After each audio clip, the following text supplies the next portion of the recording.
कि मुख्यमंत्री जन आवास योजना से संबंधित एक बहुत बड़ा प्रश्न था मेरा, लेकिन इसके अंदर पूरा का पूरा झूठ का पुलिंदा एक माननीय विधायक को उपलब्ध करा दिया। मैं जयपुर के अंदर बिल्डरों ने गलत फायदा उठाकर मुख्यमंत्री जन आवास योजना के अंदर सरकारी मंशा के विरुद्ध जाकर आम जन के साथ धोखाधड़ी करते हुए गालमेल किया गया। गरीब लोगों को मुख्यमंत्री जन आवास योजना से लाभान्वित करने की जो योजना थी, जो भ्रष्टाचार की भारी भेंट चढ़ गई, उस पर निश्चित रूप से आप कोई कार्रवाई करें। माननीय सभापति महोदय, आपने मुझे मांग संख्या 29 नगर आयोजना एवं प्रादेशिक विकास पर बोलने का मौका दिया, उसके लिए आपका बहुत बहुत धन्यवाद। आज शहरी क्षेत्रों में आबादी लगातार बढ़ रही है। भारत में नगरीय विकास की प्रक्रिया ने जहां एक और नगरों की भौतिक संरचना एवं जीवन की गुणवत्ता को समृद्ध किया है, वहीं दूसरी ओर विविध समस्याएं भी उत्पन्न हुई है। मसलन अपराध, मलिन बस्तियों की वृद्धि, अत्यधिक जनसंख्या का केंद्रीकरण, निर्धनता, कूड़े कचरे के निस्तारण की समस्या इत्यादि। माननीय सभापति महोदय, आज नगरों की तरफ लोगों का रुझान तेज गति से बढ़ा है, तो नगरीय क्षेत्रों में भू माफिया भी ज़्यादा हावी हुए हैं। कई खसरों पर कॉलोनियाँ काटी दी, जहाँ पर अनिवार्य सुविधाओं को दरकिनार कर दिया गया। कॉलोनियों में पार्क की जगह पर प्लॉट काट दिए गए। कई जगह तो रास्तों को भी प्लॉट के रूप में बेच दिया और कई जगह नगरीय निकायों में बैठे जिम्मेदारों ने उन भूखंडों को रूपांतरित कर दिया।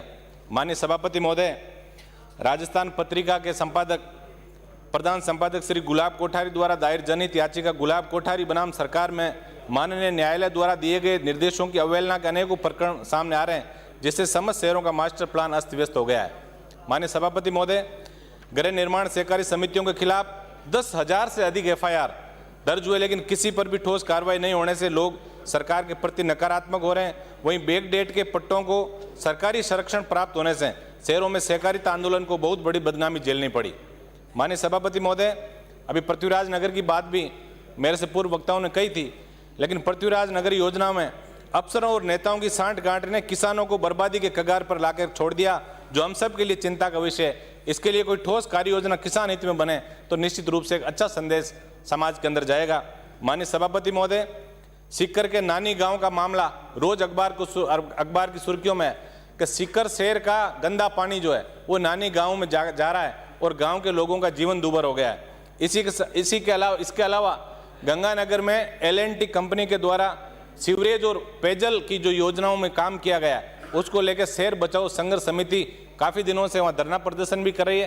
तो ऐसे मामलों में तुरंत संज्ञान लेके कोई उचित कार्रवाई किया, जब मंत्री जी जवाब दें तब निश्चित रूप से इसमें कोई न कोई बड़ी कार्रवाई का आश्वासन हम चाहेंगे। माननीय सभापति महोदय, सबसे बड़ी बात इस सदन के अंदर जब कोई एक विधायक जब प्रश्न पूछता है, मैंने एक प्रश्न पूछा और उसमें ये था कि मुख्यमंत्री जन आवास योजना से संबंधित एक बहुत बड़ा प्रश्न था मेरा, लेकिन इसके अंदर पूरा का पूरा झूठ का पुलिंदा एक माननीय विधायक को उपलब्ध करा दिया। मैं माननीय मंत्री जी विराजमान है, आपका ध्यान इस ओर निश्चित रूप से दिलाना चाहूँगा कि जयपुर के अंदर बिल्डरों ने गलत फायदा उठाकर मुख्यमंत्री जन आवास योजना के अंदर राजावास ग्राम के खसरा नंबर 570, 71 और 72 की कुल रकबा 26,067.92 स्क्वायर मीटर के ऊपर मुख्यमंत्री जन आवास योजना के तहत एकल पट्टा प्राप्त कर श्याम अपार्टमेंट के नाम से गरीबों को आवास उपलब्ध करवाने की सरकारी मंशा के विरुद्ध जाकर आम जन के साथ धोखाधड़ी करते हुए गालमेल किया गया है। इस पूरे प्रकरण के अंदर मुझे गलत जानकारी दी गई। मैं आपके माध्यम से मंत्री जी का ध्यान आकर्षित करूंगा कि इस पूरे प्रकरण को आप देख के और जो गरीब लोगों को मुख्यमंत्री जन आवास योजना से लाभान्वित करने की जो योजना थी, जो भ्रष्टाचार की भारी भेंट चढ़ गई, उस पर निश्चित रूप से आप कोई कार्रवाई करें। माननीय सभापति महोदय, आज यदि नगर पालिकाओं नगर परिषदों की बात करें तो कस्टोडियन लैंड जो है वो बहुत बड़ा मुद्दा सब जगह है। कस्टोडियन लैंड पे वहाँ के भूमाफियाओं ने कब्जे कर रखे हैं, तो इसके ऊपर कोई ना कोई ठोस कार्य योजना, हमें लीगल एस्पेक्ट्स भी है इसके अंदर बहुत सारे, तो कानूनी जो प्रक्रिया अपना के और इसके ऊपर कोई कार्य योजना बने ताकि भूमाफिया जो है जो तेजी से हर नगर पालिका और नगर परिषद में पनप रहे हैं, उन पे कहीं ना कहीं लगाम लगे। मैं माननीय मंत्री जी का ध्यान इस ओर भी आकर्षित करूंगा कि मेरे नागौर जिले को अमृत सिटी के रूप में चयनित किया गया, लेकिन आज भी पानी के लिए वहाँ की जनता तरस रही है। हमें कहीं भी नहीं लगा कि वो उस सिटी को हम अमृत सिटी कहें। माननीय सभापति महोदय, अब्दुल रहमान प्रकरण, जिससे नागौर का आधा शहर जो है वो प्रभावित है, क्योंकि ये बहुत पुराना प्रकरण है, इस पर भी सरकार को कोई योजना बनाकर नागौर वासियों को राहत देने का काम करना चाहिए। नागौर शहर में पिछले 3-4 साल से 2 ओवर ब्रिज का काम चल रहा है, लेकिन कछुआ चाल से विकास रेंग रहा है, जिसे भी सरकार रोड मैप बनाकर तय सीमा में पूरा करें। माननीय सभापति महोदय, मैं माननीय मंत्री जी से नागौर के विजय वल्लभ चौराहे से कॉलेज रोड होते हुए मानासर तक डिवाइडर बना के और सड़क के चौड़ाईकरण की मांग भी आपके माध्यम से करना चाहूँगा। मेरे विधानसभा क्षेत्र में आने वाले कुचेरा की समस्याओं पर सरकार का ध्यान आकर्षित करूंगा। तो कुचेरा के नागौर बाईपास सड़क से भैरून जी के मंदिर होते हुए बस स्टैंड से पुलिस थाना होते हुए बुटाटी की तरफ बाईपास तक सड़क को डिवाइडर लगाकर चौड़ा किया जाए, वे रोड लाइटें लगाई जाए। कुचेरा में डाणियों में पानी की समस्या को पाइपलाइन डालकर दूर किया जाए।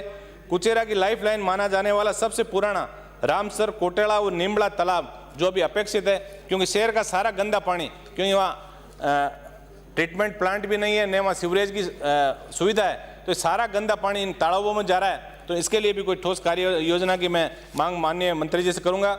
मैं लालगिरी बाबा का स्थान, जहाँ लालगिरी बाबा की जीवित समाधि है, पूरे कुचेरा के लिए आस्था का स्थल है, उनके मंदिर के लिए वन मंत्री जी भी अभी विराजमान थे, ये वन विभाग की भूमि पे है इनकी समाधि, तो डी फॉरेस्ट के अंदर करके और इनको जमीन की अलॉटमेंट की मैं मांग करूंगा। कुचेरा व मुंडवा नगर पालिका में सीवरेज और ड्रेनेज हेतु रोड मैप बनाकर समस्या का समाधान करावें। साथ ही कुचेरा व मुंडवा नगर पालिका क्षेत्र में बड़े कम्युनिटी सेंटर व ऑडिटोरियम तथा खेल स्टेडियम के निर्माण की घोषणा सरकार करें। बाजार में आवारा घूमते पशुओं की समस्या से निजात दिलाने के लिए कुचेरा व मुंडवा में नंदीशाला और कांजी हाउस खोलने की मांग भी मैं मंत्री महोदय से करूंगा। माननीय सभापति महोदय, RTI के तहत हजारों आवेदन जो है वो विभिन्न नगर पालिका और नगर परिषदों में पेंडिंग पड़े, उस पर भी कोई ठोस कार्य योजना बने। अंगूर एवं प्रतिबंधित भूमियों पर नागौर नगर परिषद द्वारा पट्टों की जानकारी हमने पत्रों के माध्यम से कई बार दी, लेकिन आज तक उन पर कोई कार्रवाई नहीं हुई। मैं माननीय मंत्री जी का ध्यान इस ओर आकर्षित करूंगा कि नागौर शहर की 300 करोड़ की जमीन भूमाफियाओं ने दबा ली, उसका स्थानीय पुलिस ने उनको दोषी माना, लेकिन SOG जैसी संस्था, जिसको हम बहुत रेपुटेटेड संस्था मानते हैं, उस प्रकरण में FIR लगा दी। तो मैं आपके माध्यम से मांग करूंगा मंत्री जी से कि ऐसे मामलों में तुरंत संज्ञान लेके, क्योंकि एक तरफ हम एक रुपए बचा के और सरकार में राजस्व की प्राप्ति की बातें करते हैं, और ऐसे एक नगर पालिका और नगर परिषद क्षेत्र में हजारों करोड़ की जमीनें यदि भूमाफियाओं ने दबा ली, तो हमें कहीं ना कहीं इसके ऊपर हमें कार्य योजना बनानी है।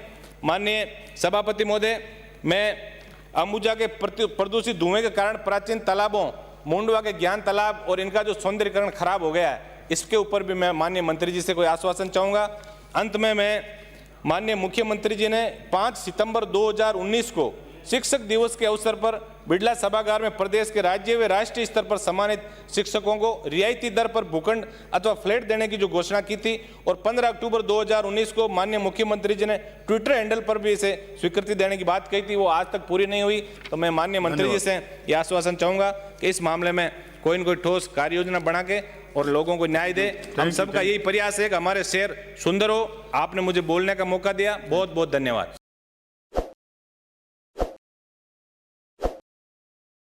ताज़ा खबरों के लिए विजिट करें द फैक्ट इंडिया की वेबसाइट और डाउनलोड करें द फैक्ट इंडिया ऐप।